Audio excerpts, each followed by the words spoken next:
चार पांच लोग हैं, उन्होंने एक साथ ही एक बयानिया लॉन्च किया है। और ये बयानिया जिन लोगों ने लॉन्च किया, ये ज़्यादातर पीएमएलएन के करीबी लोग हैं। ना सिर्फ पीएमएलएन के करीबी लोग हैं, बल्कि इनमें से कुछ का दावा है कि वो एस्टेब्लिशमेंट से भी खबरें लेकर आते हैं और बड़ी अहम खबरें जी हम ब्रेक भी करते हैं। अच्छा, बयानिया बड़ा अजीब है। और उस बयानिए में ये दावा किया गया कि मोहम्मद बिन सलमान जो सऊदी अरब के क्राउन प्रिंस हैं, कुछ ने डायरेक्टली ये कहा कि सऊदी अरब के ज़रिए से अमेरिका को अप्रोच किया गया और अमेरिका की जो आने वाली हुकूमत है, यानी ट्रंप की जो इंतज़ामिया है, उन्हें पहले से जानिब से कि पाकिस्तान में जो इस वक्त मौजूदा रजीम है उसके मुकाबले में इमरान खान को कोई सपोर्ट ना की जाए, बल्कि जैसे पाकिस्तान में मामला चल रहे हैं उन्हें वैसे ही पाकिस्तान में चलने दिया जाए। ये दावा किया गया। फिर एक दावेदार ने यह भी कहा कि मोहम्मद बिन सलमान के छोटे भाई हैं उनका जेरेड कुशनर के साथ, जेरेड कुशनर जो है वो डोनाल्ड ट्रंप के दामाद है, वो कहते हैं जी उनके साथ कोई उनका है कि उन्होंने पैसा लगाया हुआ है। और ये मुझे कुछ अमेरिकन ने भी कंफर्म किया कि उन्होंने पैसा लगाया हुआ और वो कारोबार में कोई शराकतदारी भी है। अब वहां पे उन्होंने ये क्लेम किया कि उनके जरिए से अप्रोच किया गया और उस अप्रोच के नतीजे में अमेरिका की जानिब से अभी कुछ खामोशी दिखाई दे रही है। और ये खामोशी ऐसी नहीं है, बल्कि बंदोबस्त कर लिया गया है और अमेरिका अब इमरान खान के साथ कुछ भी हो उसके ऊपर किसी किस्म की आवाज बुलंद नहीं करेगा। ये दावा उन लोगों ने किया है। अच्छा, ये दावा किस बुनियाद पे किया गया है इस पे मैं अभी बात कर लेता हूं, लेकिन इस पे मैंने अमेरिका में राब्ता किया और जो ओवरसीज पाकिस्तानी अमेरिका की आने वाली हुकूमत के साथ राब्ते में है उनसे मैंने पूछा और मैंने कहा जी पाकिस्तान में ये खबरें लॉन्च हो रही हैं और ये कहा जा रहा है कि एमबीएस वाला चैनल इस्तेमाल हुआ, मोहम्मद बिन सलमान वाला, और डोनाल्ड ट्रंप को टच किया गया।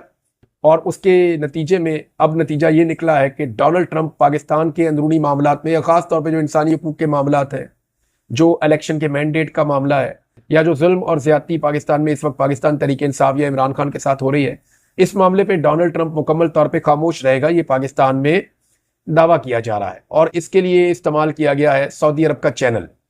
तो इस पे उन्होंने जो है, मेरे जो सोर्सेज हैं अमेरिका में, उन्होंने हंसना शुरू कर दिया। उन्होंने कहा जी मुमकिन नहीं है। तो मैंने कहा जी इस वक्त जो खामोशी अभी चल रही है इसके पीछे क्या रीजन है? तो उन्होंने कहा जी कि काफी एपिसोड हो चुकी है और अभी जो फाइनल पैगाम पहुंचाया जाना था पाकिस्तान में वो पहुंचा दिया गया। यानी पाकिस्तानी एस्टेब्लिशमेंट को जो पैगाम दिया जाना था वो पैगाम दे दिया गया है और बड़ा संजीदा पैगाम है, उसके ऊपर आप अमल दरामद होता हुआ देखेंगे। तो मैंने कहा जी पैगाम क्या है? उन्होंने कहा जी पैगाम ये नहीं है कि यहाँ पे किसी की हुकूमत गिरा दे या किसी की हुकूमत बना दे, हम भी इसके खिलाफ हैं, लेकिन जो गलतियां जो बाइडन के दौर में हुई हैं वो गलतियां अब नहीं हो, और जो इंसानी हकूक की खिलाफ वर्जियां हो रही हैं या जो इमरान खान के साथ जुल्म और ज्यादती हो रही है, वो जुल्म और ज्यादती का सिलसिला उन्होंने कहा जी रुक जाएगा। अब ये दावा है एक तरफ से जो अमेरिकन पाकिस्तानी है उनका कि जनाब मैसेज पहुंच गया है और बड़ी डेवलपमेंट्स आइंदा 20 दिन के अंदर हो जाएंगी। दूसरी जानिब से जो दावा है वो पाकिस्तान के अंदर चंद सहाफियों का है। उनका दावा है कि सऊदी अरब को इस्तेमाल करते हुए अमेरिकन को कंट्रोल कर लिया गया है। ये कंट्रोल कैसे किया जा सकता है, इसके अंदर हमें इस पर बात करनी पड़ेगी। ख्वाजा आसिफ साहब ने एक रहनुमाई की है। अगर उस चीज को आप देखें तो फिर आपको एक सवाल और आपके जहन में पैदा हो जाता है। ख्वाजा आसिफ का यह कहना है कि तमाम इंटरनेशनल रियासती ताल्लुकात में सौदेबाजी दो तरफा होती है। यानी इंटरनेशनल ताल्लुकात जो भी होते हैं या जो भी काम शाम होता है वो सौदेबाजी होती है और ये दो तरफा होती है, मुफ्त में इमदाद नहीं की जाती। अब आगे उन्होंने सवाल किया कि इमरान खान क्या सौदा कर रहा है, वो इन ममालिक को रिलीफ और इक्तदार के बदले क्या बेच रहा है। अव्वल तो बात यह है कि इमरान खान साहब का किसी भी मुल्क के साथ कोई राब्ता नहीं है, वो जेल के अंदर बंद है, उनका तो अपनी फैमिली के साथ राब्ता नहीं हो रहा, वो अपने बच्चों से राब्ता नहीं कर पा रहे, तो वो अमेरिका से राब्ता क्या करेंगे। दूसरी बात यह है कि क्या इमरान खान साहब ने अपनी पार्टी को कोई इंस्ट्रक्शन दी है? इमरान खान दे ही नहीं पाते। वजह यह है कि इमरान खान साहब की जितनी भी मुलाकातें होती हैं उन तमाम मुलाकातों के अंदर ऑडियो और वीडियो रिकॉर्ड होती है। इमरान खान साहब अक्सर कैमरे की तरफ मुंह करके बात भी करते हैं।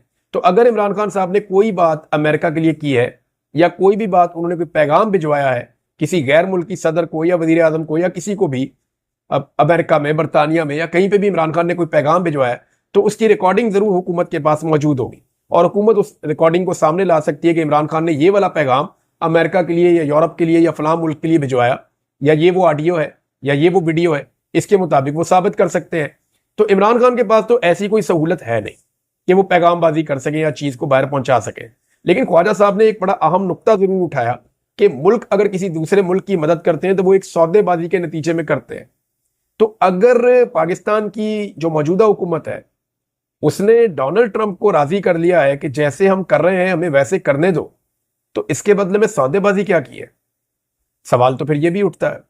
अब इस पे जो अमेरिकन पाकिस्तानी है उनका ये कहना है, उनका ये दावा है कि पाकिस्तान की जो हुकूमत है वो यहां पे कुछ ऐसी ऑफर्स कर रही है जो माजी में नहीं की गई। मिसाल के तौर पे जो ऑफर की गई है कि इसराइल के मामले पे, कश्मीर के मामले के ऊपर, ईरान और अफगानिस्तान के मामले के ऊपर अमेरिकन पॉलिसीज के मुताबिक पाकिस्तान अमल दरामद करेगा। लिहाजा ये ऑफर की गई है और इसके बदले में मांगा गया है कि इमरान खान के मामले में किसी किस्म की मुदाखलत अमेरिका ना करे, हम जैसे चाहते हैं जैसे कर रहे हैं हमें वैसे करने दिया जाए। उसकी एक वजह है, देखिए पाकिस्तान के ऊपर एक अजारादारी है एस्टेब्लिशमेंट की अजारादारी कई दहाइयों से है पाकिस्तान पे, और वो मिथ टूट नहीं रही। अब इमरान खान वो वाहिद आदमी है जिसने एस्टेब्लिशमेंट को शिकस्त दी है, हर मैदान में शिकस्त दी है।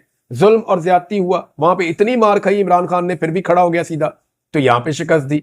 फिर इलेक्शन के मैदान में शिकस्त दी, मकबूलियत के मैदान में शिकस्त दी, बयानिए के मैदान में शिकस्त दी। हर मैदान में इमरान खान ने पाकिस्तान की एस्टेब्लिशमेंट को शिकस्त दी है। अब अगर इमरान खान साहब कहीं इक्तदार में आ जाते हैं या वो पावर में आ जाते हैं, बाहर निकल आते हैं, तो फिर एस्टेब्लिशमेंट को बहुत बड़ी बड़ी मजीद शिकस्तों का सामना करना पड़ेगा, और उनकी जो एक अजारादारी कायम है पाकिस्तान के ऊपर, वो अजारादारी वैसे रहेगी नहीं। तो क्या वाकई में अमेरिका को ये चार चीजें ऑफर की जा सकती हैं कि पाकिस्तान अपनी फॉरेन पॉलिसी के हवाले से, चाहे वो कश्मीर का मामला है, चाहे वो फलस्तीन का मामला है, चाहे वो ईरान का और अफगानिस्तान का मामला है, इस मामले में अमरीकी ख्वाहिशात के मुताबिक पाकिस्तान आगे बढ़ेगा? अब ये दावा किया जा रहा है। दूसरी जानिब सऊदी अरब क्यों पाकिस्तान की हुकूमत के लिए अमेरिका को जाकर मनाएगा? सऊदी अरब के अपने बड़े काम है अमेरिका को लेकर के, यानी उनका यमन वाला मामला है, उनका मिडल ईस्ट के अंदर बहुत सारे मामला हैं, उनकी बदलती हुई पॉलिसीज के मामला हैं, वो एक मॉडर्नाइजेशन की तरफ जा रहे हैं, तो उनके तो अमेरिका के साथ और बहुत सारे वेंचर्स हैं सऊदी अरब के। तो सऊदी अरब पाकिस्तान की मदद क्यों करेगा अमेरिका के मामले में? अमेरिका को जाकर क्यों समझाएगा और क्यों लॉबिंग करेगा पाकिस्तान के लिए? वहां पे भी तो फिर कोई सौदा हुआ है ना। ख्वाजा आसिफ खुद कह रहे हैं कि जहां पे भी कोई मदद करता है तो किसी सौदेबाजी के नतीजे में करता है। हमने माजी में एक ही सौदा देखा अभी होते हुए, और वो रेकोडिक का है। रेकोडिक के बारे में बहुत सारे दावे हैं। अगर आप बहुत महदूद दावे पे भी जाएं या आप सबसे कम कीमत भी लगाएं तो $100 अरब से बड़ा तो यह है रेकोडिक का मंसूबा। यानी इसके अंदर तांबे के और सोने के इतने बड़े जखायर हैं जिनकी मालियत $100 अरब से तो बहुत ज्यादा है। तो इसका मतलब है इसका 1% जो है वो $1 अरब से ज्यादा होना चाहिए।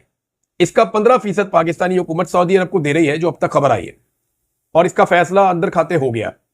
और ये इसकी जो कीमत बाहर आई है मार्केट के अंदर, जो खबर आई है उसके मुताबिक ये कुछ $540 मिलियन यानी आधा अरब डॉलर है। आधे अरब डॉलर के अंदर 15% दिया जा रहा है, जिसकी मालियत अगर आप कॉमन सेंस से भी लें तो आपको $15 अरब से ज्यादा की बनती है। तो $15 अरब से ज्यादा की चीज क्या पाकिस्तान को आधे अरब डॉलर में दे देनी चाहिए? ये एक सवाल है। ख्वाजा आसिफ के सौदेबाजी वाले बयान से ये सवाल मेरे ज़हन में आया। इसका जवाब ख्वाजा आसिफ दे सकते हैं या